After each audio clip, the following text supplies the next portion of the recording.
Fish Springs, Nevada is a small community located in Douglas County, about 20 miles south of Reno.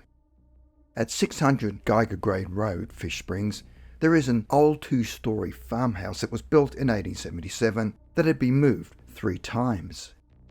Many of its past residents claim that the house is haunted by past memories that could be either a residual haunting or actual spirits that refuse to move on.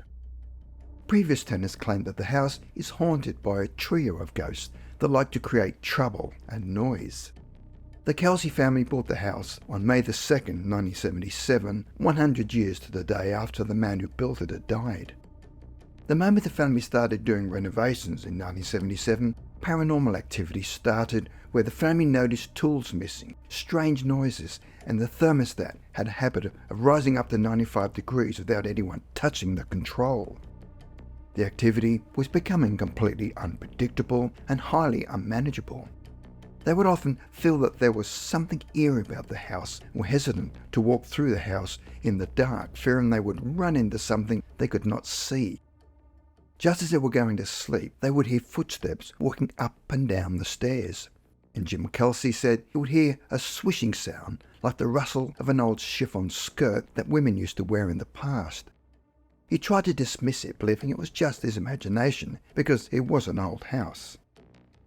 Their 3-year-old daughter Jennifer had a strange experience when she woke during the night, and when she looked at the bedroom door she saw a little boy and a man. The boy looked sad, and the man looked really worried.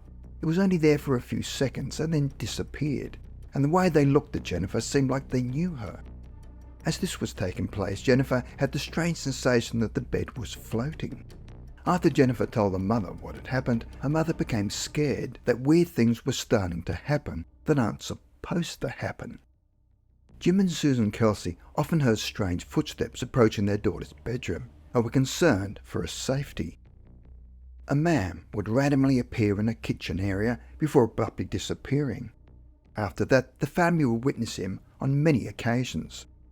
They decided to call a local psychic by the name of Daniel Martin, and after visiting the house, Martin returned home and put himself into a deep trance. Martin said that when he was in the trance, he met the family's ghostly visitor. The entity appeared to him as a sailing man and had a moustache. He asked him who he was, and he said that his name was Samuel, and told him that his purpose there was to protect the child and he was not there to harm anyone. Martin explained to him that he was frightening the family, so Samuel promised he would not do anything that would scare them. After that, things quietened down, and the Kelseys believed that their ghost Samuel was a spirit who meant them no harm.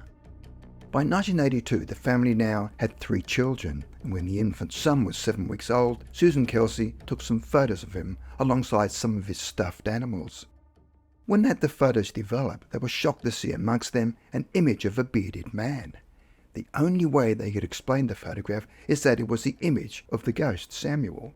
However, when they had the photo examined, the negative could not be proved or unproved as fake. The family moved out of the house in 1988 and moved to California. However, their daughter told them that she felt certain that he'd moved house with them.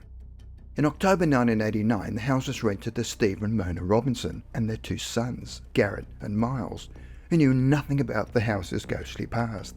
But it didn't take long for the family to be caught up with their own weird happenings. They would hear footsteps and banging, but figured it was because it was an old house.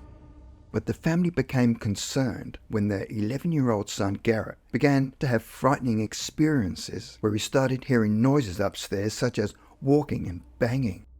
After he heard laughing, he went to the top of the stairs by himself and could hear footsteps. Then he heard humming with 3 different voices followed by a higher hum. He quickly ran out the door. When he ran out, he was in the driveway, and all of a sudden, the screen door started banging by itself, and when he looked over to the window, he saw the face of an old man who had a smirky grin on his face, like he was trying to look mean. Garrett refused to go back into the house.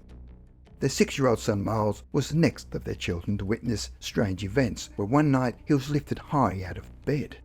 Then the boys started hearing what sounded like a female and 2 males arguing. After learning that their parents were fast asleep, The boys investigated the source of the voices, but could find nothing to explain the annoying arguing. The disembodied voices would carry on throughout the house at all hours of the day and night. One night Mona and her husband were getting ready to go to bed, but she couldn't sleep.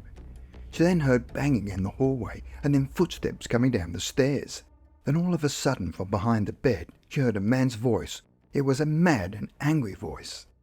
After that she refused to go to bed. She was afraid that once they're in bed the noises would start, so she'd stay up all night. She felt they were trying to drive her crazy. She said, "You never believe anything like that until it happens to you."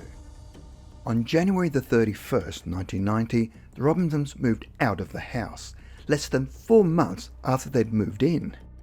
The Kelseys, who still own the house, again called in psychic Daniel Martin, who after going into a trance claimed he met ghosts, but these were different to the friendly Samuel.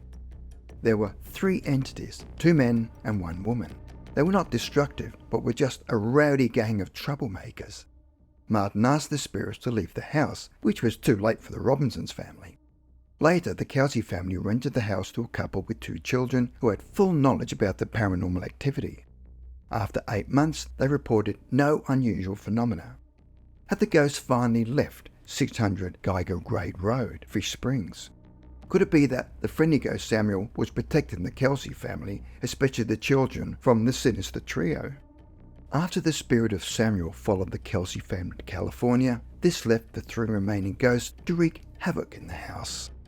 Jim and Susie Kelsey sold the house in 1992, and today the property is a private residence.